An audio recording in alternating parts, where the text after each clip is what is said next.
Meus irmãos, vamos abrir as nossas Bíblias, por gentileza, no livro de Gênesis. Gênesis capítulo 45. Gênesis capítulo 45.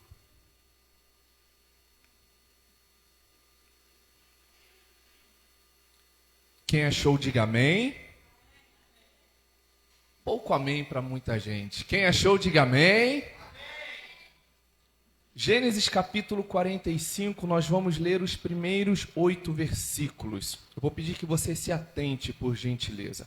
E diz assim o epígrafo: José dar-se a conhecer a seus irmãos. Versículo 1. Então José não pôde mais se conter diante de todos os que estavam com ele e exclamou: Sai todos da minha presença. E ninguém ficou com ele, quando José se deu a conhecer a seus irmãos. E ele chorou copiosamente. E os egípcios o ouviram, também a casa de Faraó ouviu. E José disse a seus irmãos: Eu sou José. Vive ainda meu pai? Mas seus irmãos não lhe podiam responder, porque estavam confusos diante dele. E José disse a seus irmãos: Aproximai-vos de mim. E eles se aproximaram, e ele disse: Eu sou José, vosso irmão, que vendestes para o Egito. Mas não vos aflijais, nem vos preocupeis por me haverdes vendido para cá, porque para a salvação da vossa vida é que Deus me enviou diante de vós. Porque agora já dura a fome 2 anos na terra, e ainda restam 5 anos em que não haverá lavoura nem colheita. E Deus me enviou diante de vós para conservar-vos descendência na terra e para guardar-vos a vida por uma grande salvação. Sabei, portanto, que não fostes vós que me enviaste para cá, mas Deus. E ele me fez por pai de Faraó e por senhor de toda a casa e como governador sobre toda a terra do Egito. Feche seus olhos, vamos orar. Senhor Jesus, eu quero, ó Deus, te agradecer por mais esta oportunidade a qual o Senhor nos dá de ouvirmos a tua palavra. Em especial, ó Deus, eu te agradeço pela oportunidade a qual o Senhor me dá de ministrar a sua palavra. Que o teu nome seja glorificado, exaltado, que nesta noite, ó Deus, não haja qualquer tipo de impedimento para que a sua igreja identifique o teu querer, para que a tua igreja possa receber não apenas o que queremos, mas aquilo que de fato o Senhor acha necessário em nossas vidas. Senhor, abra o nosso entendimento. Senhor, da mesma forma que o Senhor me fez compreender essa mensagem, sendo eu quem sou, pobre pecador, eu te peço, Jesus, abra o entendimento dos meus irmãos para que de igual modo eles também possam assim compreender. Eu te peço, ó Deus, enquanto eu estiver ministrando aos ouvidos, que o Senhor ministre aos corações. Enquanto eu estiver ministrando aos ouvidos, que o Senhor ministre na alma e no espírito. Em nome de Jesus. Amém. Meus irmãos, hoje nós estamos praticamente finalizando uma série de mensagens da qual Deus, em graça e misericórdia, deu para a nossa pastora o rumo profético para que as quartas-feiras do mês de junho fossem trabalhadas na campanha, e essa campanha recebeu o nome de Transformando Pedras em Bênção. Então, na primeira semana, nós tivemos a nossa querida diaconisa Liliana ministrando aqui sobre a área da saúde. Na segunda semana, nós tivemos o nosso querido diácono João ministrando sobre relacionamento. Na última semana, ou seja, na terceira semana, nós tivemos nosso querido cooperador Wagner ministrando sobre ministério. E hoje ficou a mim incumbido de ministrar sobre este tema, porém direcionado na perspectiva da família. Transformando pedra em bênção. A pedra aqui, na verdade, não é no sentido original, mas sim na representatividade que ela tem. A pedra é uma situação, é uma circunstância, a pedra é uma afronta, a pedra é aquilo que te para, aquilo que te paralisa, a pedra é aquilo que te traumatiza, a pedra é aquilo que te dá medo, que te gera receio, que te impede de avançar. A pedra é a barreira que acaba surgindo entre você e uma pessoa, entre você e uma situação, entre você e muitas das vezes até mesmo Deus. E para que não ficasse apenas sobre a reflexão da pastora Lúcia, Deus deu para ela a base, para que nós pudéssemos então nos espelhar e nos direcionar, que foi em Gênesis 28. Gênesis 28, versículo 18, diz assim: então levantou-se Jacó pela manhã de madrugada, ou seja, ainda de madrugada, e tomou a pedra que tinha posto por seu travesseiro, e a pôs por coluna, e derramou azeite sobre ela. Se você for ler o capítulo 28, você vai ver que Jacó estava indo de Berseba até Harã, e no meio do caminho ele para, e ele acaba sentindo vontade de dormir, cansaço, ele olha para um lado, ele olha para o outro, e não há um ambiente favorável, porém havia uma pedra. Ele pega aquela pedra e faz daquela pedra de travesseiro, e ele tem um sono que muitos de nós, muitas das vezes, gostaríamos de ter e não temos. Um sonho extremamente revelador. Jacó, ele sonha, e nesse sonho Deus dá praticamente uma visão a ele de uma escada que ia da terra até os céus. E nessa escada, anjos subiam e desciam. E quando ele deu por si, Deus, o próprio Senhor, apareceu ao seu lado e disse para Jacó: Jacó, eu sou o Deus do teu pai Abraão, sou o Deus de Isaac. Só que para quem tem uma mínima coerência, entendimento da palavra, vai se questionar: mas espera aí, quem é pai de Jacó? É Abraão ou é Isaac? Porque aqui o texto diz que Deus aparece para Jacó e diz: eu sou o Deus de Abraão, teu pai, e de Isaac. Qual é o mistério? Na verdade não existe mistério, é que Deus está trazendo para Jacó a concepção dos seus antepassados. Aqui quando Deus fala: eu sou o Deus do teu pai Abraão, ele está dizendo: você tem origem, você tem um passado, assim como eu fui com Abraão, assim como eu fui com Isaac, eu também serei com você. E hoje, debaixo da graça e da misericórdia, o Senhor me autoriza a falar para a igreja, a casa de oração Nova Aliança: eu sou o Deus do teu pai Abraão, eu sou o Deus de Isaac, eu sou o Deus de Jacó, e eu também serei o seu Deus. E eu serei o seu Deus por intermédio do quê? Por intermédio da fé. Em Gálatas 3:7, a palavra do Senhor diz que os que são da fé são filhos de Abraão. Então, se você é filho da fé, não importa se você é judeu ou não, você se faz filho de Abraão através do sacrifício da cruz, através da fé em Cristo Jesus. Aleluias, glória ao nome do Senhor Jesus. O texto que nós lemos sobre José é um texto extremamente revelador. É um texto do qual José, ele levava consigo dentro de si uma pedra, que era algo que o impedia de viver a plenitude do seu governo. A história de José é uma história muito conhecida, muitos de nós conhecemos aqui. José foi o 11º filho de Jacó, porém o primogênito com Raquel. Raquel tinha o ventre cerrado, Raquel era estéril.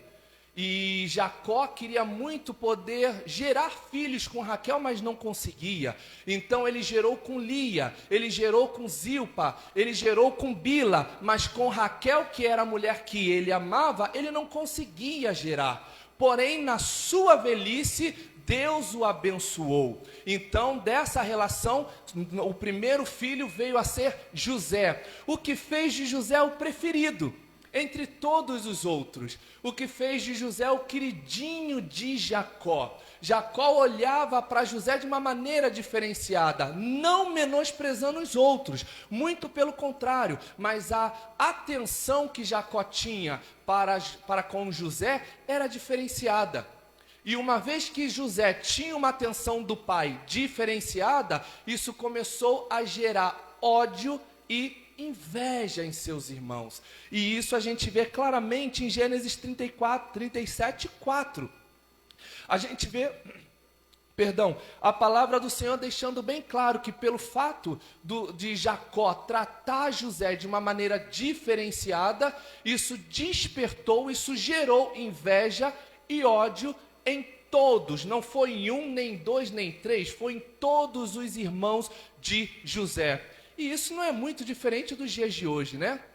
Uma vez que nós nos destacamos de certa forma, seja na obra, seja no trabalho, seja no meio dos nossos amigos, seja no meio da nossa família, em qualquer meio de convivência que nós possamos ter, é natural que ao decorrer da vida as pessoas possam sentir inveja de nós e através dessa inveja comecem a nos odiar, através desse ódio começam a nos perseguir, através dessa perseguição começam a querer nos prejudicar. Então aqui a gente já vê a origem da pedra no meio da família de José sendo estabelecida. Os irmãos começam a olhar para José e começam a ter José como uma pedra em seu sapato.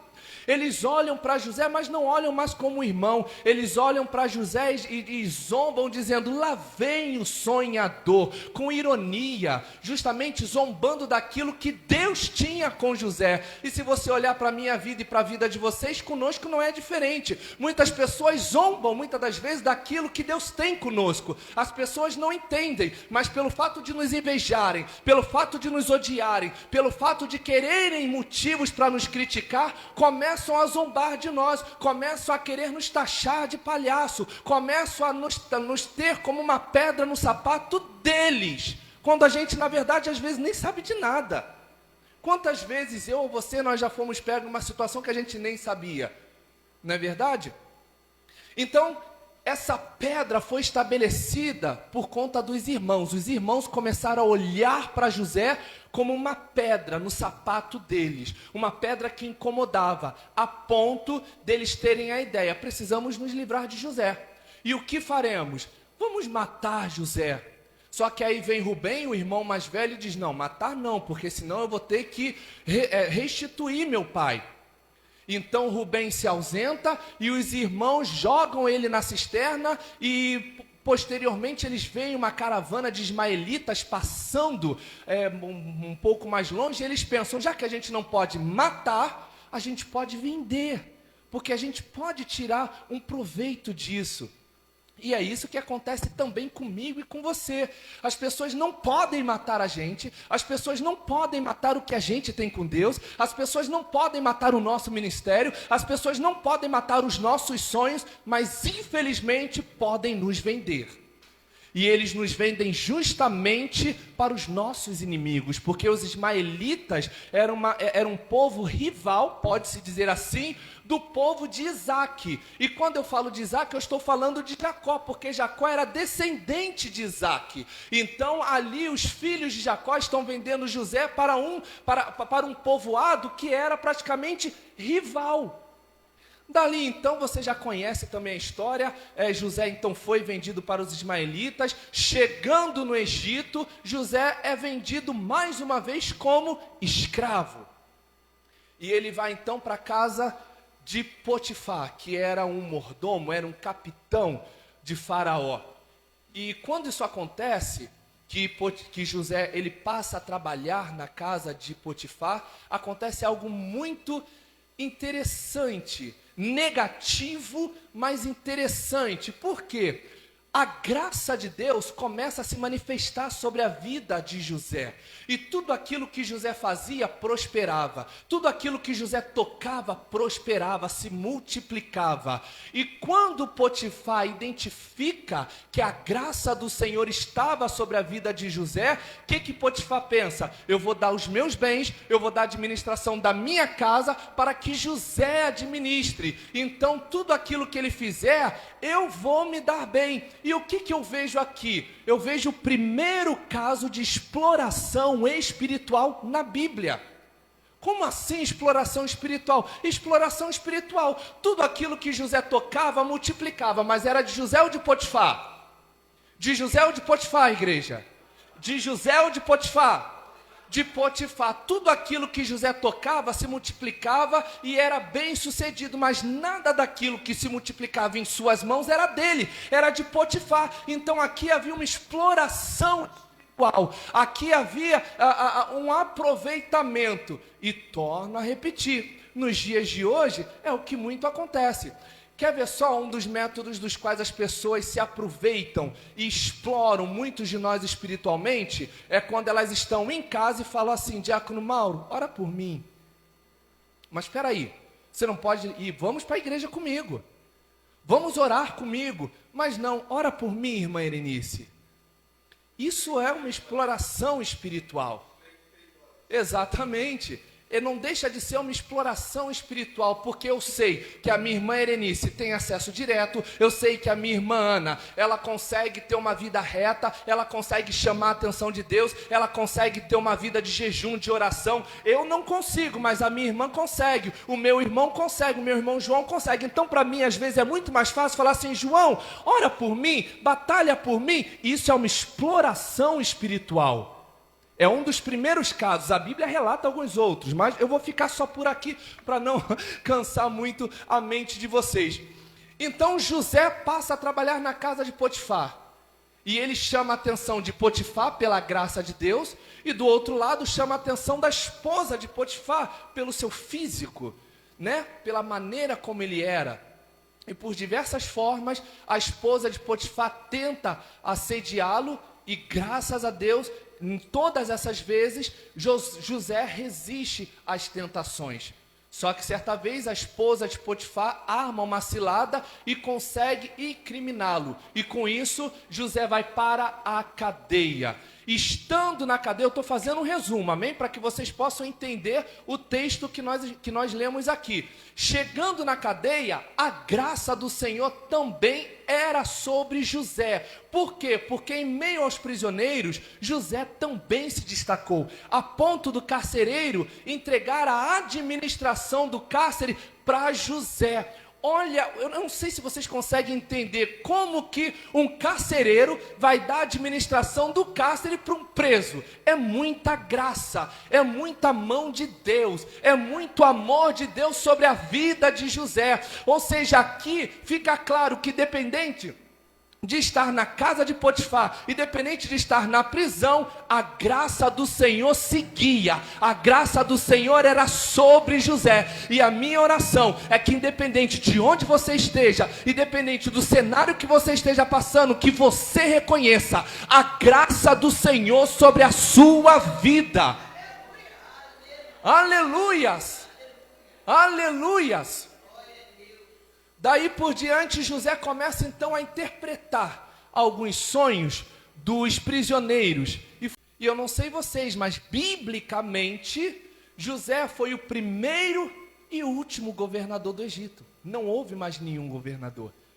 Então veja que muitas das vezes Deus ele permite sim um estado de humilhação, mas te coloca em um lugar de honra onde ninguém mais vai se assentar. Ninguém mais vai se assentar.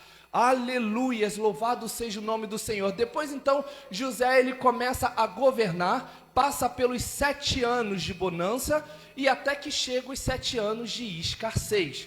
Quando inicia os 7 anos de escassez, no segundo ano, os irmãos de José, a pedido de Jacó, vão até o Egito. E é quando então eles se encontram com José.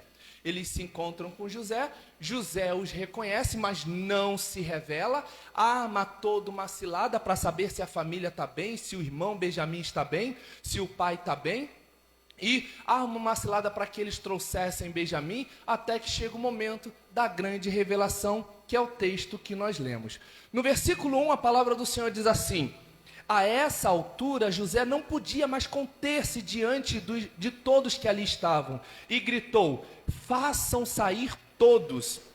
Assim, ninguém mais estava presente quando José se revelou a seus irmãos. Versículo 2: e ele se pôs a chorar tão alto, tão copiosamente, tão profundamente, que os egípcios o ouviam, e a notícia chegou até o palácio. Quando a palavra diz que José, ele grita e pede para que saiam, esse saiam foi restrito tão somente aos egípcios que ali estavam. Porque até então, José, ele não falava com os seus irmãos no tete a tete, ele não falava com seus irmãos em hebraico. Aqui José falava com seus irmãos na língua egípcia e ele precisava de um tradutor. E isso a gente vê claramente em Gênesis 42, 23, quando a palavra diz assim: José compreendia-os perfeitamente, apesar de falar com eles por intérpretes. É quando Rubem, né, ele justamente ele se dá conta do cenário que eles estão passando, e ele começa a entender que aquele cenário seria um castigo do que eles fizeram com José. Então José, mesmo sem ter falado hebraico, estava entendendo o que eles estavam falando e que estava falando dele. Mas José ainda assim ficou na dele, até que chega esse momento. Ele diz em egípcio, em egípcio? É egípcio que a gente fala? Na língua egípcia, melhor falar assim, né? Saiam todos. E todos saíram, e ele foi então se revelar. Só que antes dele se revelar, ele chora. Ele chora copiosamente. Ele chora de uma maneira profunda. E talvez ouvindo, você não se dê conta por talvez jamais ter chorado dessa forma. Mas eu já chorei dessa forma e eu sei exatamente o peso que é chorar copiosamente, profundamente. É um choro que as lágrimas acabam, mas a alma segue em pranto. É um choro que você se levanta, mas o seu espírito ainda está caído. Aqui José, ele estava diante daqueles que quiseram matar. Só que não eram homens comuns, eram seus irmãos. Irmãos esses que olhavam no passado para José e viam José como uma pedra no caminho deles. Olhavam para José e viam José como uma pedra no sapato deles. Olhavam para José e queriam eliminar José de suas vidas. E José então ele se derrama, ele se rasga completamente diante dos irmãos. E a palavra diz que foi tão copiosamente que os egípcios ao redor, no pátio, em outras esferas de distância, conseguiam ouvir. Era algo que não dava para controlar. Era um choro, não era um choro de manha, era um choro de mágoa retida de anos e anos. José, aqui nesse momento, ele já fazia 22 anos no Egito, ou seja, 22 anos tendo uma nova vida, mas afastado da família, afastado da alegria, afastado do pai, afastado dos irmãos, afastado da mãe. Ou seja, era um acúmulo de tristeza, de traumas, que José estava justamente liberando através daquelas lágrimas. No versículo 3 a palavra diz assim: então disse José a seus irmãos: eu sou José, meu pai ainda está vivo? Perguntando, né? Mas os seus irmãos ficaram tão pasmados diante dele, que não conseguiram responder. E é claro, fizeram mal ao irmão, nunca mais viram o irmão, imaginaram que o irmão tivesse se dado muito mal. Jamais iriam imaginar que voltariam a ver o seu irmão e o seu irmão reinando. Porque abaixo de Faraó não houve nenhum outro homem tão poderoso quanto José. Não houve. Daí então ele, no versículo 4, ele diz: cheguem mais perto, disse José a seus irmãos. Quando eles se aproximaram, disse-lhe José: eu sou José, reforçando quem ele era. E ele acrescenta: seu irmão, aquele que vocês venderam ao Egito. E talvez você possa achar assim, então aqui José está se vingando. Aqui José está jogando na cara deles o que eles fizeram, mas não. Quando José diz: eu sou o seu irmão, aquele que vocês venderam para o Egito, era José justamente trazendo uma prova de quem realmente ele era. Era José dizendo: eu sei o que vocês fizeram, e a prova de eu saber é que eu sou José, aquele que vocês venderam. Vocês não esconderam, vocês venderam. Vocês não mataram, vocês venderam por 20 peças de prata. Versículo 5. Agora não se aflijam, nem se recriminem por terem me vendido para cá, pois foi para salvar vidas que Deus me enviou adiante de vós. Já houve 2 anos de fome na terra, e nos próximos 5 anos não haverá cultivo nem colheita. Mas Deus me enviou à frente de vocês para lhes preservar um remanescente nessa terra e para salvar-lhes da vida com grande livramento.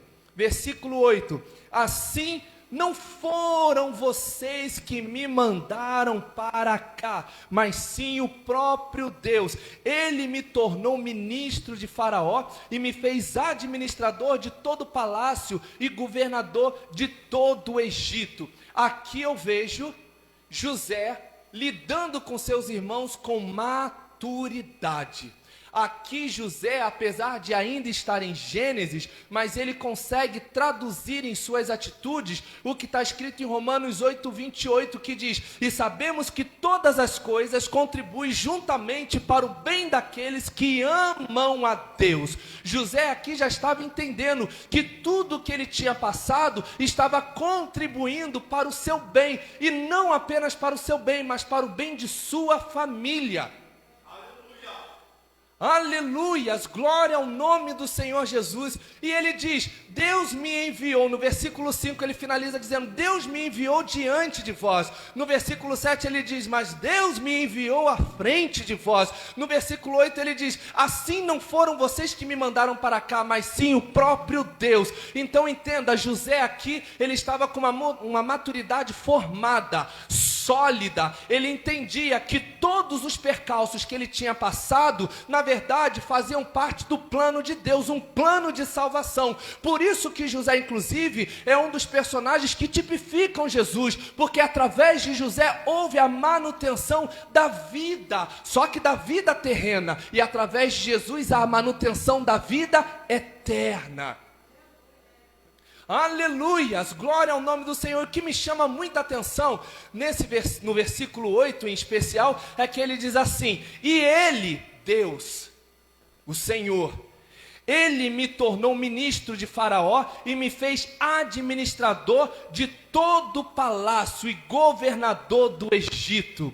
Aqui eu vejo claramente José dizendo assim: eu tive o reconhecimento de Faraó, eu tive o reconhecimento de todos os outros, mas quem me colocou onde eu estou foi Deus. Quem me colocou onde eu estou, a posição que eu estou, foi Deus. Então, por mais que Faraó tenha reconhecido a graça em mim, mas eu só estou nessa posição porque Deus me colocou. E por que é que Deus colocou José ali? Qual foi o propósito? Qual foi a intenção? José está dizendo aqui o tempo todo, para que houvesse a salvação. Então veja, que aquele homem que antes era visto como uma pedra, passou a ser visto como uma fonte, uma porta de bênção, de salvação. Aleluias, de salvação. Aquele homem que eles queriam matar, aquele homem que eles odiavam, aquele homem que eles invejavam, era a chave da salvação da vida deles. A terra estava em pleno colapso, havia uma seca, havia uma escassez, e se eles não tivessem tido acesso ao Egito por intermédio de José, eles não teriam sobrevivido. Então aqui nós vemos claramente uma pedra no núcleo familiar. José era visto como uma pedra, mas Deus pega essa pedra e faz dessa pedra uma bênção, capaz de salvar não apenas a sua família, mas a toda uma geração. Sabe, muitos de nós na condição, dentro da nossa realidade, nós somos uma pedra para a nossa família. Nós somos uma pedra para os nossos amigos, mas eu digo mais em especial a nossa família, porque muitos da nossa família não entendem, né, a nossa realidade. E nós passamos a ser exatamente o José da família, nós passamos a ser o rejeitado, nós passamos a ser o perseguido, nós passamos a ser aquele que não tem mais lugar na mesa. E nós literalmente nos vemos como uma pedra. A pedra é um peso, pedra incomoda. E a gente se vê realmente nessa situação em alguns cenários. Mas uma vez que nós, nesta condição de pedra, nos deixemos ser moldados pelo Espírito Santo de Deus, Ele muda a nossa vida a ponto deles verem que a pedra da qual nós representávamos antes, hoje representamos bênçãos. Representamos bênçãos. Mas é claro, é muito chato, é amargo, sangra passar por diversos problemas, em especial sem saber, né? José passou pelo que passou sem saber efetivamente o que haveria de acontecer no futuro. E isso a gente até entende um pouco mais numa frase que Jesus disse para Pedro. Jesus foi lavar os pés de Pedro e Pedro se negou de primeiro momento, e Jesus disse para Pedro, você não compreende agora o que estou fazendo, porém mais tarde entenderá. Eu não sei a situação que você possa estar passando hoje, mas talvez você esteja se perguntando, por quê?